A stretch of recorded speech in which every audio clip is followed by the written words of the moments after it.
Well, good afternoon. Very nice. So welcome. Happy New Year to everybody, and welcome to the spring 2016 semester.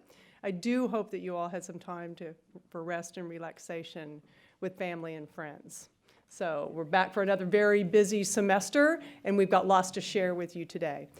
But we're going to kick it off, Convocation today, this afternoon, with greetings from our Board of Trustees. And it is my pleasure to introduce to you Mr. John Knight. He's a member of the Los Rios Community College Board of Trustees. He is a long-term, I get to give him his introduction. He's long-term community servant. He's been a supervisor with the El Dorado County Board of Supervisors and also served on their planning commission. Both of his children attended Oak Ridge High School and attended Los Rios Community College. So we're very pleased to have him as a member of our Board of Trustees. And I give him extra bonus Falcon points because he does have on teal socks. Okay? So please welcome Mr. John Knight. Thank you, Rachel. And actually, what was really more important, they both graduated from a four-year university, so they went through the entire system, and that's what we're all looking for. So, it's an honor and a privilege for me being one of your elected officials in this area and representing this fine college. And for those that are up at the El Dorado campus, I have been there. I know where it is, and I've been there many times. And so it's nice. I saw Dale here and a couple other people. So, we love to be a part of that community. I feel fortunate since being elected to this position that so many of you have come up and introduced yourself to me and have made me a welcome member of your family, and I really appreciate it. Despite a long-term relationship with Jerry Trehane, he does, at least welcome me and acknowledge me, and so I really appreciate that, Jerry. And Alan Clark's not too bad either, so I know Alan Clark. This is a special day for all of us as we kick off the new year in the spring semester in such a beautiful and inspiring place such as this. But it's also my honor to, and I'd like to have you join me in welcoming one of my other colleagues, and that would be Trustee Pamela Haynes. Pamela, please welcome Pamela. She initially asked for directions on how to get here, but she came with Brian, Chancellor King, so she knew how to get down here, so I appreciate that, Pamela. I know I speak for all of my colleagues for this afternoon when I tell you how proud we are of all of you and of the dedication of your passion for what you do for not only the community but for the college. We're also committed to providing each and every one of our students with access to the educational opportunities that we bring them success in the classroom, the workplace, and in their life. It is a new semester, but is the same commitment of excellence that all of you have exhibited over the last many years. Faculty, staff, and students alike, and we applaud you for that. So thank you for being here. Now please join me in providing a warm welcome to our Chancellor, Brian King. Brian.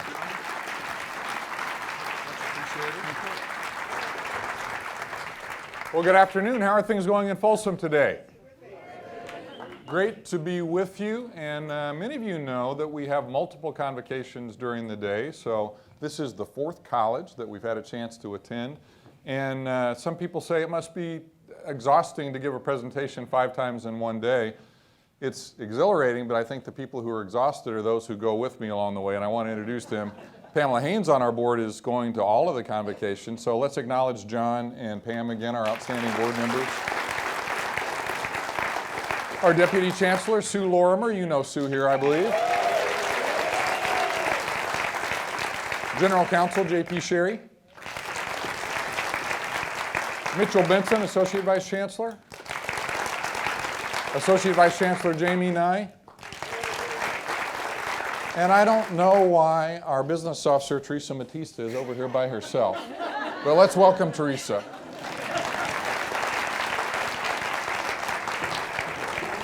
JP's going to keep her company. That's very kind.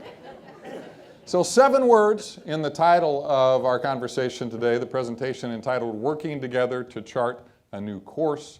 So you really could summarize the focal point here in 2 words, and I'm going to need your help several times today. Can you start with a little drum roll? Condense working together to chart a new course into 2 words, strategic planning. Is that exciting? Okay, let's try a little harder. Strategic planning? Now, the first reaction is probably more genuine than the second one, right? When you think about strategic planning, why is the reaction sometimes not so much excitement? We've done it before. You've gone through planning exercises that didn't really lead to anything different. Am I right? Have you had that experience? So strategic planning, the way we're going to do it, will be catalytic. It's going to be very powerful. But I do understand that when you think about strategic planning and all the time and energy that goes into it, you may begin with some questions about why it's going to be valuable. And there's only 2 words in strategic planning, but a lot of words have been written about strategic planning. How many of you think you've have read most of the good books about strategic planning? Are there any? Any kind of, are there any? So the question, is there a single one? I don't know. I think the odds are good there might be a good one or 2. If you go to Amazon and look for strategic planning books, there's about 30,000. So a lot have been written indicating that at least the idea of doing strategic planning well is important. And I'll ask you, and you can shout out, does anybody have a favorite quote about planning? Sometimes people chuckle because you don't think about powerful quotes about planning. Anybody have a planning quote you like? Hope is not a strategy. Hope is not a strategy. That's a good one. We have a strategic plan. It's called doing things. We have a strategic plan. It's called doing things. Anybody else? Anybody else have one you like? Yes? What happens when you're busy making plans? Life is what happens when you're busy making plans. When you plan, God laughs. When you plan, God laughs. All right. Yes. Failing to plan is planning to fail, which, depending on who you want to give credit, is either Benjamin Franklin or John Wooden. So a lot of these quotes, figuring who actually said it, is interesting. Anybody have another one you really like? Yes? I love it when a plan comes together. For those of you under 40, that's a Mr. T reference back to the A-Team. So if you're thinking about the quotes and you go to the Keeper of All Information, Google, 86 million results in half a second. So there's a lot of quotes about planning. And the good news is I'm only going to share about half of those quotes with you in our time together today. Just kidding, of course. You can go beautiful imagery in quotes about planning, and you can go the classical philosophers. If one does not know to which port one is sailing, no wind is favorable. That makes sense? You can have great conditions, but if you don't know where you're going, it doesn't really matter. So you have to have the destination in mind. Be honest, are you going to remember that quote on Monday? Probably. Oh, yes? Good. Well, we start Tuesday, but there will be a Monday in between. So there's one flavor of quote. Now, I'm not going to make any other guarantees except this one. The next quote you will remember on Monday and Tuesday. Do you believe me? Got a quote on planning that you'll remember? And the guarantee is if you don't remember on Monday or Tuesday, give me a call and I'll refund everything you paid to be here today, okay? So that's the deal. You ready for the quote? An American thinker and philosopher said, "Everyone has a plan until they get punched in the face." Have you heard that one? Who said that? Mike Tyson. So I'm not a big Mike Tyson fan. I don't watch boxing, but it does resonate a little bit, this idea that you have a plan and then stuff happens along the way, that you're going to be challenged along the way. And interestingly, I'm going to recommend some books. I don't recommend this one. When I was looking up this quote from Mike Tyson, a guy named Lucas Mack actually wrote a book using that quote. So everyone has a plan until they get punched in the face. I don't know if it's a good book or a bad book. I just thought it was funny that Mike Tyson has found his way into literature. So planning has to happen together, and why we plan together was sort of summarized in a discussion I had with my teenage daughter on Wednesday night. So how many of you, like me, have teenagers at home living with you still? I guess if you have teenagers and they're out on the street, that's a bad thing. So having a teenager in the house is always interesting, and they say things that make a lot of sense when we're having conversations. And I had a late night conversation with my daughter Celia on Wednesday, and as many of you know, when I'm preparing for Convocation, the world is a focus group. So I think a lot about how to get ideas communicated in a way that makes sense and testing different ideas. And I got into a discussion with Celia about planning, and I said, well, are you a planner? Do you like to plan? And what she said, I think is probably true for most of us. She said, well, I don't like your plan, but I like it when we plan. Is that true for you? Do you like it when someone else hands you the plan and says, this is the plan? We don't have ownership of it, we don't have involvement, and we don't have communication in developing the plan. So we are going to plan together. My presentation today is not telling you what the plan is going to be. My focus is going to be on talking about the environment and some forces at work as we craft the plan together. And much work is already underway, but there are 4 town hall meetings. You can attend any of these. If the one at Folsom Lake isn't convenient for you, you can attend any of the strategic planning meetings. And we also have a lot of information on our website.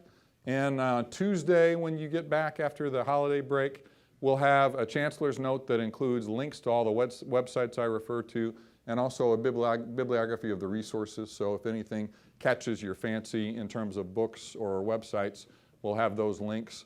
And 2 of the books that I will refer you to are also available through our libraries. Thanks to the librarians for working with me to make books that I mentioned available through the library as well.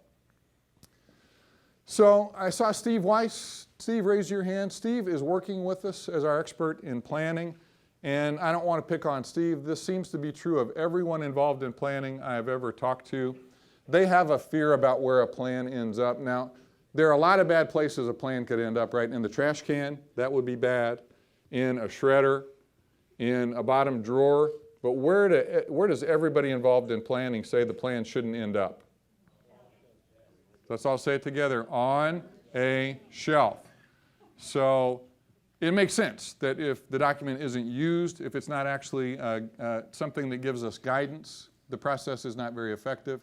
And the good news is at Los Rios, our last opportunity to do strategic planning together was in 2011. And that plan has not sat on a shelf. It's guided our budgeting decisions.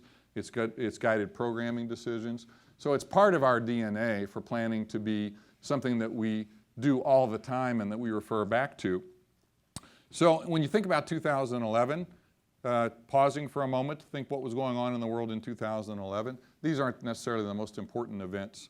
And every year when you start looking at what happens in a year, some of the first examples I had were all bad things, and everybody said we don't want to talk about that. So some things that did happen in 2011, there was a royal wedding.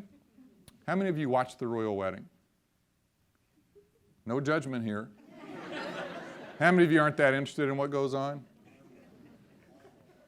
Okay, and I see my bride around the corner, Christina, is over here. Oh, hiding in the wings. I said, well, come here, Christina. This is my first wife, Christina. Thank you for being here. And I said something earlier today that since I knew she was going to be here, I better say again. When you look at this photo, at my wife's wedding, I would have loved to have worn a uniform like that. Wouldn't that have been cool? Didn't have a chance to do that, though. Another event in 2011 was the last flight of a space shuttle. So you think about it, it's been 5 years since the space shuttle mission. This was the Atlantis.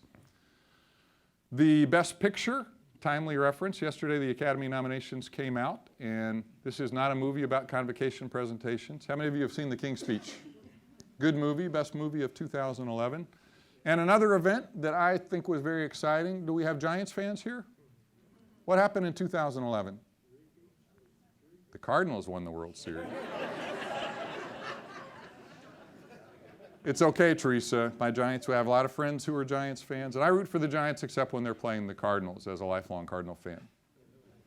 A couple of numbers to take us back to 2011. 12.9. What's that number? What's 12.9? That was the unemployment rate in 2011. What's the unemployment rate now for the region? It's about 5%. So very different conditions now in that regard. $36 per unit. What is it now per unit? 46. Does that drive enrollment up, having higher fees? No. So a good example of an external factor. We don't set our fees, the state does. Things are happening all the time that influence what we can and cannot do. In a 5-year period in an organization as large as our district, a lot of things happen. 500 new regular employees joined our district in the time between 2011 and 2016. I'm one of them. Would you stand if you became a regular employee of the district during that period? Let's welcome all the relatively new people. So when you look around, fairly dramatic when you think about it. Even in a time where we didn't have a lot of new positions because of budget cuts, we did have new people. We had a new chancellor and a new deputy chancellor in that last 5-year period, and I'm very hopeful that that will not be true in the next 5-year period, as I look at my 2 trustees who are with us here today. Soon we will have new presidents at all 4 of our colleges since 2011, so that's a very substantial evolution in leadership. And my predecessor, Bryce Harris, became state chancellor, and many of you know in a couple of months he's going to retire as state chancellor. So we'll have a new leader of the California Community College system soon. And just this past October, we concluded our accreditation visits, and we hope to hear from the commission very soon. And the recommendations and what we learn from the accreditation process will inform the planning process as we move forward. Facilities have changed. Some tangible indications have changed. 3 of our centers came online in the last 5 years. The Davis Center of Sac City College, the Cosumnes River Elk Grove Center, and last but not least would be Rancho Cordova. A round of applause for Rancho Cordova. So when you start planning, one of the basic questions is looking forward in the future. Is it going to be business as usual? On one end of the spectrum, you've got the needle. Status quo, we don't need to change anything. On the other end of that needle would be the whole world has changed and things are dramatically different. You could be somewhere in between. What do you think? Is it status quo, business as usual in 2016? I hear some people saying no. Anybody think maybe so? How many of you think we're at the other end of that continuum? Here's some yeses and some nos. Our deputy chancellor thinks we're over here. How many of you think we're somewhere in between? Okay. We'll talk about that and 5 forces at work that I think push us more towards this side of the equation. And the planning work, I want to emphasize, doesn't start at the town hall meetings. Many leaders, including people from Folsom Lake and our other colleges, have all been involved in laying the groundwork for strategic planning. But without fail, every group that's been asked that question said that this is a time where things are changing quite a bit. Maybe not all the way to that spectrum, but every group we've met with have said we're well to the right of the middle in moving forward. So we've talked about the process for planning. We've talked about a quick look back over the previous 5 years and all the things that happened during our previous period of planning. And the bulk of our time together, I want to talk about forces at work that are going to govern what we do together in planning, and frame it with a quote from Richard Rummelt: "The most important element of a strategic plan is a coherent viewpoint about the forces at work, not the plan itself." That makes sense? He's not saying the plan doesn't matter, but if there is not some consensus about the forces at work, if there's not an understanding of the water we're swimming in, how we get to where we need to be is really going to be pointless, or there won't even be agreement about the circumstances that we're working through. Make sense? So 5 forces at work, they're not in any particular order, although the 5th and final of these 5, equity and the achievement gap, really is crucial and overarching and is very clearly a top priority of our Board of Trustees. So we can talk about what the priority order is, but equity and the achievement gap is really an umbrella that should give us focus on everything we do. Now, I encourage you as we go through the presentation today, there may be something you think I've left out. There may be something that you disagree with me about. We don't have an opportunity in this forum for dialogue, but we will in our forums. And feel free to shoot me an email, and you know my email address, and I'll put it up at the end of the presentation as well. So the first force at work is the increasing focus on accountability. And I've got a quote that I need some help reading, and it's sort of a dark, ominous quote, and I'm wondering if we have anybody who does a really good Darth Vader.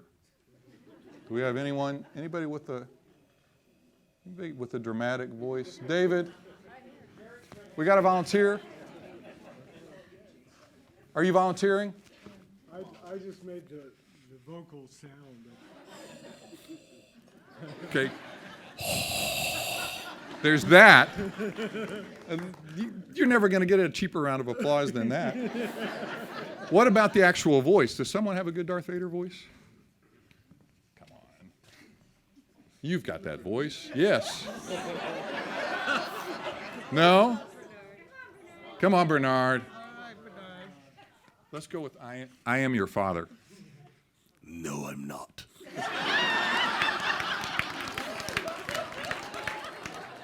Go. Spontaneity is a beautiful thing. So let's practice now. A good one is I am your father, and the emphasis is on I. So all together, 1, 2, 3, I am your father. So I want that voice as we read a quote together on accountability.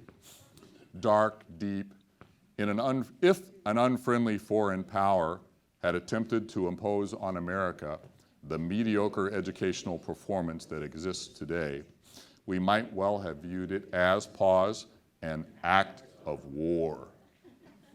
Thank you. Give yourselves a round of applause. A lot of drama. So what do you think about that quote? Some people are saying, yep. Anybody think it's a little overboard, a little dramatic? Any Brian Regan fans, the comedian? You could say it's the epitome of hyperbole. It's pretty dramatic.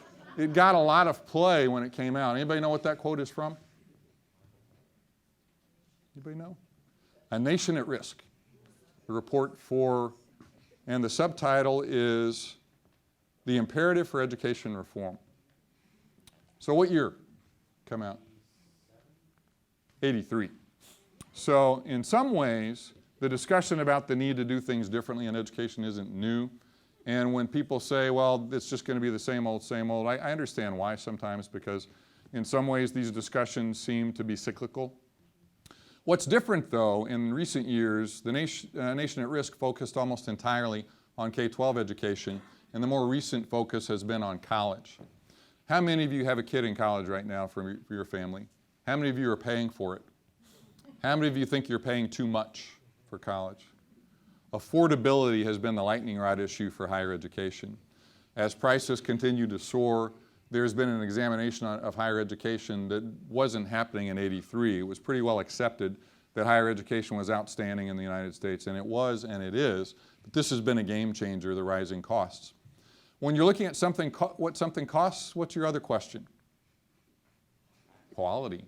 So affordability and quality, we have had discussions and examinations of higher education that are very different in this national focus. How many of you watched the State of the Union address on Tuesday? President Obama again mentioned the need to make community college free for the first 2 years for everyone, and probably has talked more about community colleges in the last 8 years than any president before, which it's a chicken and the egg. He's talked about community colleges. There also has been a focus in other places on community colleges. States are doing things like the Tennessee Promise to make community college affordable. Tennessee gets way too much credit. The California Promise is much broader, and Board of Governors fee waivers. About 2/3 of our students don't pay fees. So let's give a round of applause for California. The focus on completion has generated a lot of national attention and broad agendas with goals like this one. This is one of many, but increasing the percentage of adults with degrees and credentials by 60% by 2025. The Obama administration has used this language. Many other policymakers have. And it does fit that model we talked about in the fall for planning the X to Y by Z. So the X is the benchmark, Y is where you want to be, and Z is the time that you plan to be there. And I can't recommend the book, Everybody Has a Plan Until They Get Punched in the Face, but I would recommend Redesigning America's Community Colleges.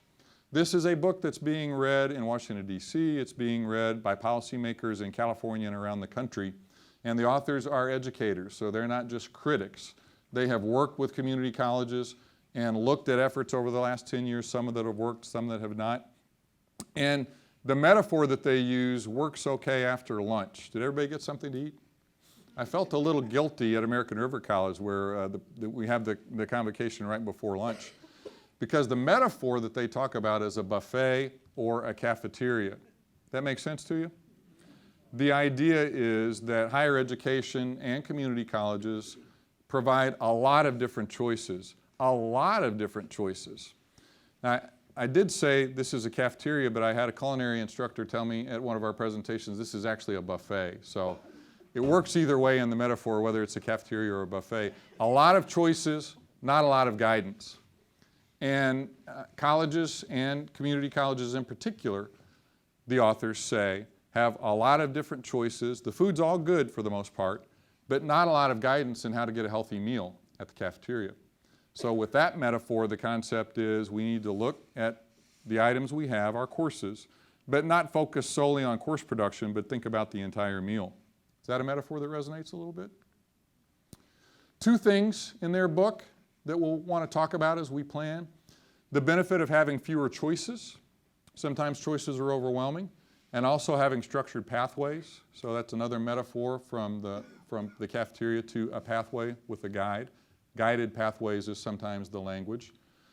And it's not just our students who benefit from fewer choices. Anyone read The Paradox of Choice? I was surprised when I reread the book that it's been out longer than I thought because the ideas still are quite fresh. And if you don't have time to read the book, he did a nice TED Talk that's been viewed by more than 8 million people about the perception that more choice is always good, that liberty is about choice, and the reality that we all get overwhelmed with choices. So, another food imagery of food, when you go to the grocery market, think about all the choices. It's overwhelming. If you know exactly what you want, you're okay, but if you don't, so many choices and a lot of research that indicates that if you have 40 choices, what are you likely to do? You may walk out. Or if you do make a choice, you don't feel like it was well informed and you don't feel as good about the choice. So again, it's not just students. Having too many choices can be difficult for all of us. Another example, transit, public transit in the region. So looking at another industry where maybe we have a little more objectivity, another business model. How many of you use public transit to get here today? Was anyone able to? How many of you would like to?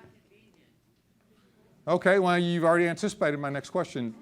Most of us would like to, hardly any of us do use public transit. Why? It's not convenient, someone said. What else? Yes? It's 45 minutes to get here when it's only a 10 to 15 minute drive. Okay. It takes longer when you know there's a shorter way to do it. That's frustrating when you know there should be a shorter way and there isn't. Any other thoughts on why it's hard? Yes? You live too close. Well, that's a good problem. You can walk. And this is not a criticism of transit in Sacramento. I was at a meeting this week where it sort of jumped out at me, the similarity of some of the challenges that we have in education and in another regional effort for public transit.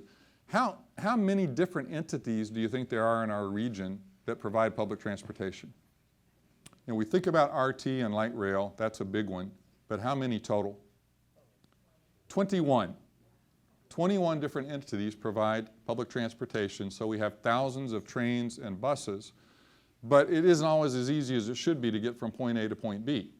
And even if you don't know what service is available, even when it is available, it's hard to find. So in community colleges, the good news is we have a lot of work underway. We're not starting from scratch in this idea of building pathways.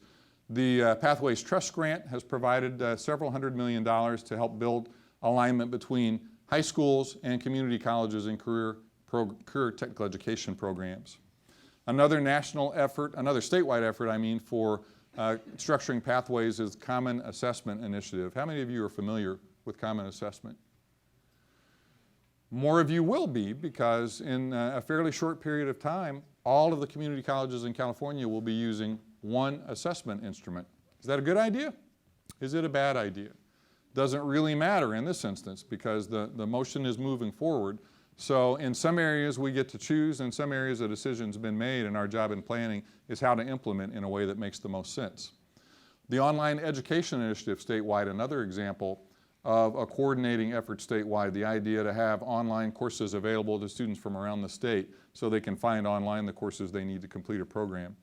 And in the Online Education Initiative, the vendor that the project is working with is Canvas. So it doesn't mean we're going to have to use Canvas, but it's another area for conversation, and we have task force looking at what the best tool would be in online education.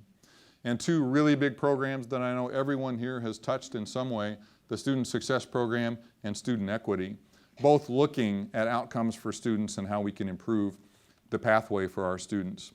In the last year, a major pathway initiative that I'm excited about is dual enrollment. Our legislature passed a bill that allows greater opportunity for high school students to enroll in college courses while they're still in high school. And that's not just for AP students. The real appeal to dual enrollment is that many students who otherwise would not be engaged at college are able to do that early on, and then we have a greater likelihood of bringing them to our campus later. Another major statewide effort is the baccalaureate degree program. 15 community colleges have a pilot baccalaureate program. None are in our district, but it's an area where if there were a need in the community, we would look at a baccalaureate program.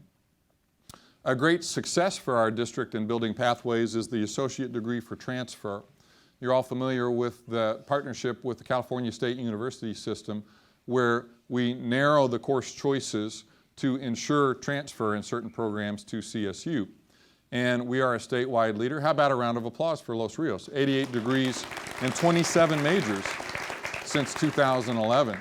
That's really something to be proud of, and even better, that's led to more than 1,700 degrees. Let's applaud that too.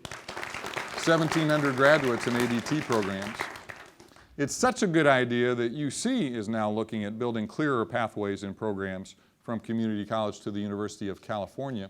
And the kickoff for this partnership was at our Davis Center of Sac City College, and you see President Janet Napolitano with our Chancellor Bryce Harris at one of our centers talking about this initiative. So very exciting.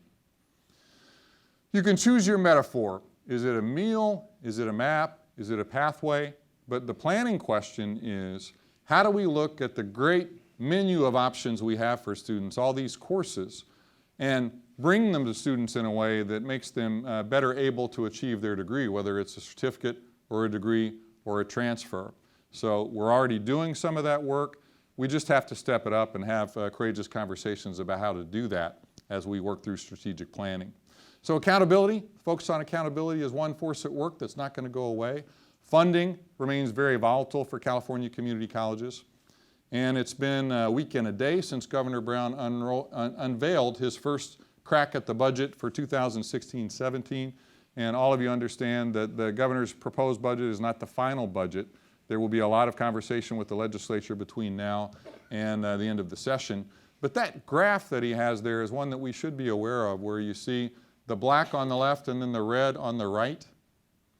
And that is balanced budgets, of which there are relatively few in California, are almost always followed by huge deficit budgets.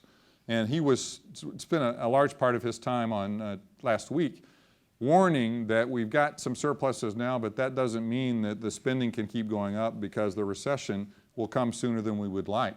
So planning for the downturn. And then the governor linked accountability and funding in the budget summary in a way that is really unprecedented. And if you have your budget book with you from the governor's summary, turn to page 44. This is from page 44 in the budget summary, and I don't want to get distracted with what the numbers are, but what they're trying to represent, that this is in the budget statement where the governor is pointing to the top and the bottom among community colleges. In this case, it happens to be remedial education in math and in English. And we're not going to get into what the numbers mean, but it really is a bit of a turning point to be including in the budget summary some outcomes for colleges. So do you think we're going to get more or less of that looking at our outcomes? The tendency is certainly towards more review of how we're doing, and there's going to be a greater linkage with funding than there has been in the past. Some quick details on the budget. It's not a budget we're thrilled about. The cost of living adjustment is a microscopic 4.7. A slight decrease in base funding. So not only were there not new dollars in the base, a slight decrease, our costs are going to continue to go up. We've talked and are working together about retirement costs, and also healthcare costs have not increased much in the last couple of years, but we suspect and are hearing that there will be significant increases in the coming years. The new dollars on growth, we'll talk more about the challenges we have with growth in a moment, but there is 2% in next year's budget for growth, as there is in this year's final budget. There is directed money for career technical education pathways. We talked about the pathways partnership. And then $200 million for workforce development and $30 million for basic skills. So not disconnected. The governor identifies basic skills on page 44, then has specific funds for basic skills in his recommendation. So the short answer is the budget, the roller coaster will continue. We will do our best to be proactive in dealing with budget trends and making that movement. If the funds are going to be more linked with accountability, we need to be changing our system so that we're ready to capture those funds for our students. So the first two forces, accountability, funding, the third, safety and security, and probably the number one concern for faculty and staff and students in this troubling era is for safety and security. And it's been a top concern at our district. It's been a paramount concern for many years. That ongoing commitment to safety continues. And I understand at Folsom Lake today, you've spent a large chunk of your time today on safety and security, which is time well spent. When we had the tragic events at Sac City on September 3rd, when we had a fatal shooting, I want to thank the board. One of the first things that they approved, first actions to take, was to have an outside review of everything that happened, because we wanted an objective look at a crisis like that. What can we learn from it and what can we do better? And as soon as the outside review was completed, the board approved it and made it public so anyone can read it. And on the whole, there was reinforcement that our police officers did a great job, our law enforcement. On the text notification system, we had areas for improvement, which we have implemented. And every time something happens, we're going to be very open and very transparent about what happened, what we can do better, and what we can learn from it. And our preparedness assessment team was in place for many years before the tragic shooting and continues to meet, learning from this event and others how to improve our safety. One enhancement that I believe many of you have talked about earlier today was the ERNIE system. So on your computer now, if you're in a situation where you can't call our law enforcement, you can click on the ERNIE icon, and our public safety and police officers will be notified that there is an issue and are able to come to you. Training, the problem is not having enough training. The problem is having training accessible so people can get to it. We have all sorts of training, including the training that many of you went through this morning, and it's ongoing.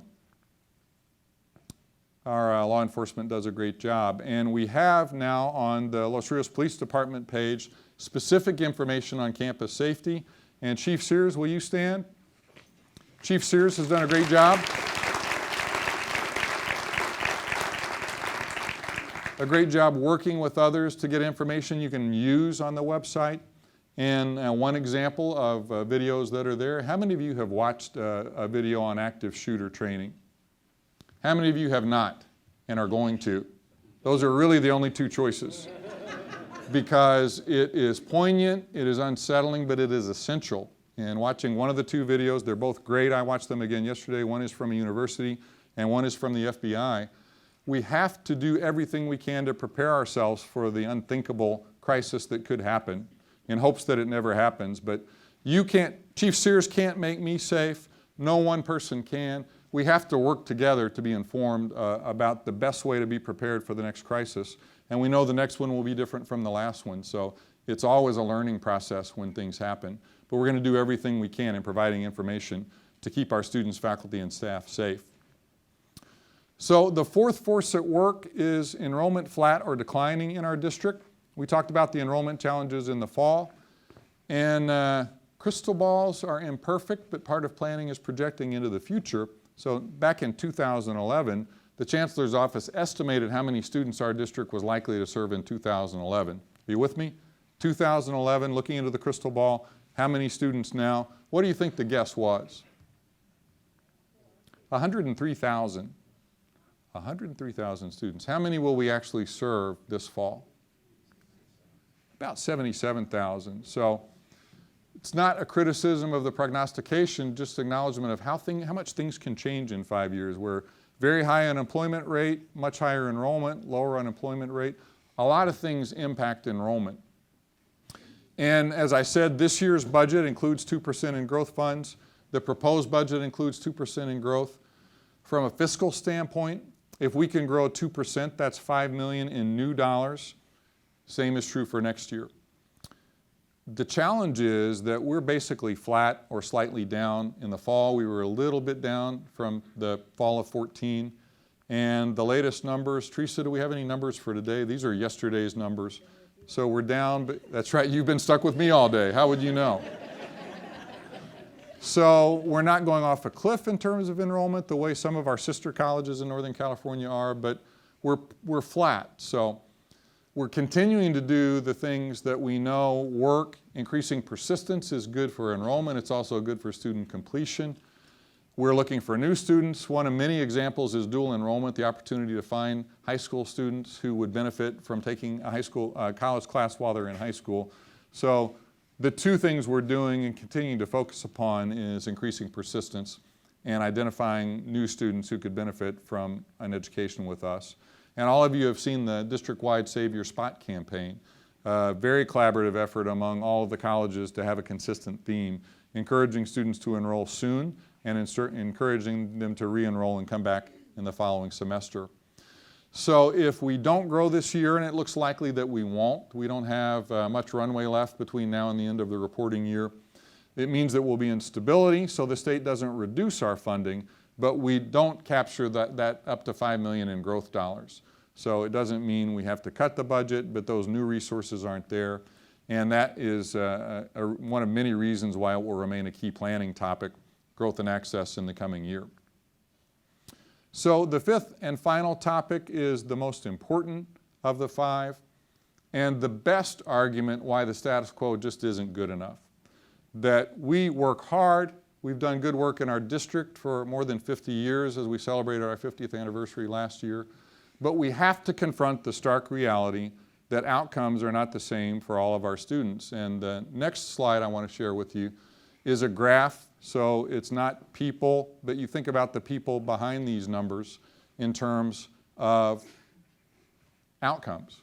So this is all students, prepared and unprepared, from the Student Success Scorecard.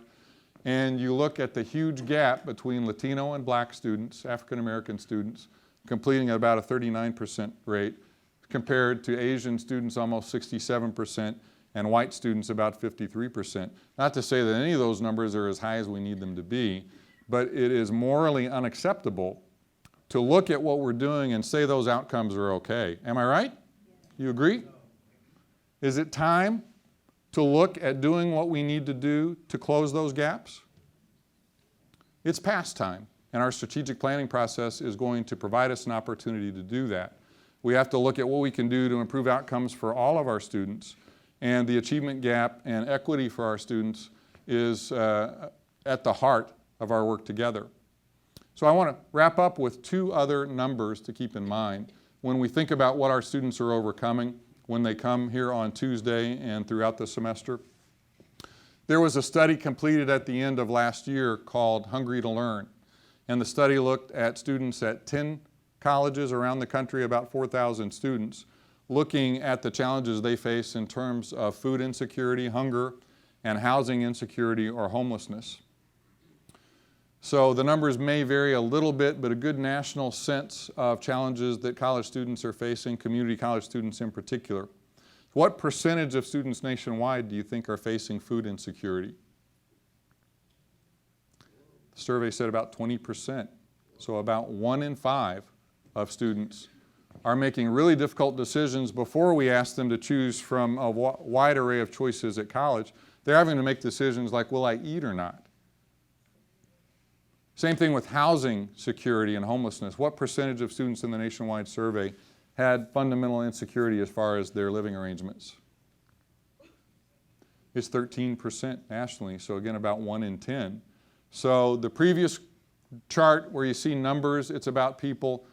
This really gets to the heart of the matter, that in working together, access to students is at the heart of what we do, making sure they're successful, because we are the pathway to prosperity for the students who are with us. We want to get them out of insecurity about their next meal and where they live and get them on the path to success. So I really appreciate the chance to be with you today. Appreciate your feedback about what you've heard today, not just in email, but also at our town hall meetings and throughout the semester. So have a wonderful semester, and I will turn it back over to Rachel Rosenthal, President of Folsom Lake. Thank you.